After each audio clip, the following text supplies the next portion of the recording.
Bener deh, di dalam bernegara paling empet kalau pejabat negaranya hanya memfokuskan ekonomi doang otaknya. Namun hasilnya malah berantakan, ekonominya turun. Terlepas dari kenyataan ekonomi yang turun, banyak pendapat yang menyatakan bahwa saat ini masalah di Indonesia bukan ekonomi, tetapi karena rendahnya trust atau kepercayaan sesama anak bangsa. Mengapa hal itu terjadi? Karena lemahnya panji negara yang namanya Hankam, pertahanan dan keamanan. Sangat difahami karena saat ini banyak pejabat negara yang memang tidak pernah mengikuti bela negara Lemhanas atau memiliki pengetahuan bela negara lainnya atau mungkin sudah lupa pelajaran P4 dulu. Misalnya kita mengatakan bahwa hati-hati mendekatkan Indonesia dengan komunis Tiongkok. Kita tidak mengatakan tidak boleh berbisnis dengan Tiongkok, tetapi hati-hati.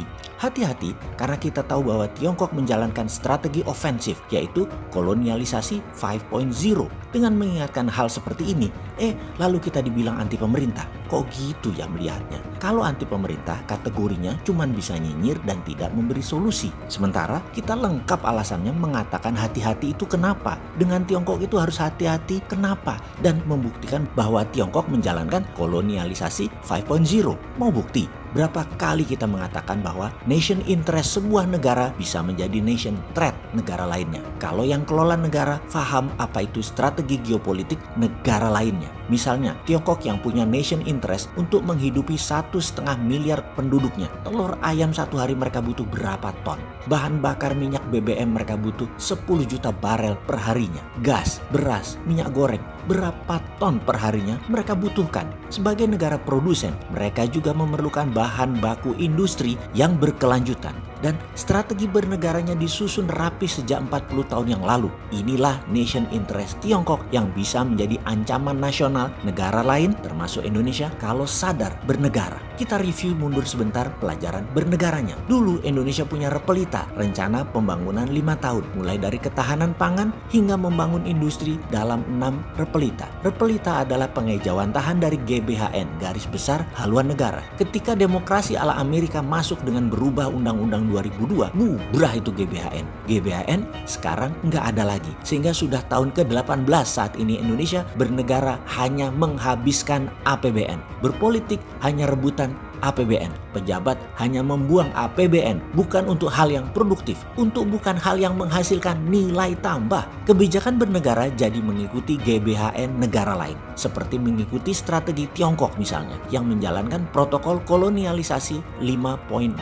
Kita buktikan, kita mengingatkan strategi close loop-nya turis Tiongkok di Bali. Pertama, beli hotel penginapan mulai dari kelas melati sampai bintang 5. Lalu beli restoran, lalu beli toko oleh-oleh, lalu atur biro perjalanan di Bali dengan kendaraan bis, penterjemah, lalu bekerja sama dengan beberapa toko, kafe, dan restoran untuk menerima pembayaran. Ketika pesawat mendarat di Bali, para turis tersebut dijemput bis, dibawa ke hotel milik mereka, lalu makan di resto milik mereka, lalu menonton tari kecak ke tempat wisata, balik lagi makan di resto lain lagi milik mereka juga. Terus berhari-hari begitu, kemudian pulangnya beli oleh-oleh di toko mereka, sampai balik ke pesawat lagi, semua dikawal dengan ketat. Apa yang Bali dapat? Tidak lebih 20% dari fulus Tiongkok ditambah tokai dan kencingnya Tiongkok tadi di Bali. Uang semua menggunakan Alipay, WeChat Pay, dan uang digital e-renminbi, apapun itu, muter semua di dalam sistem keuangan Tiongkok. Itulah salah satu bukti kolonialisasi 5.0. Mau kita teruskan lagi.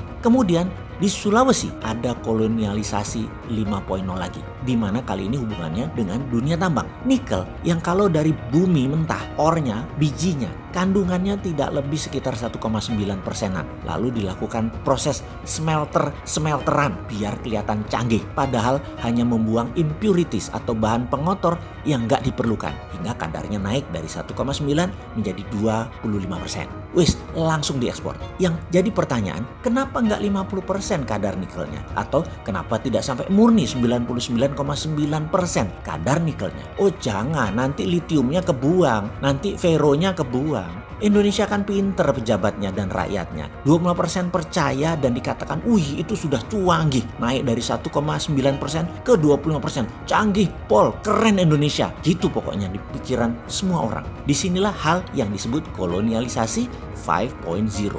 Oke, kita mulai rincikan. Mesinnya buatan mana alat-alat di Sulawesi itu? Modalnya dari mana? Tenaga kerjanya dari mana? Mata uangnya apa? Lalu hasilnya nikel 25% tadi dibayar ke Indonesia pakai yuan. Semuanya milik Tiongkok. Hore, yuan sekarang sudah jadi devisa negara. Pinter ya? Ini terobosan baru.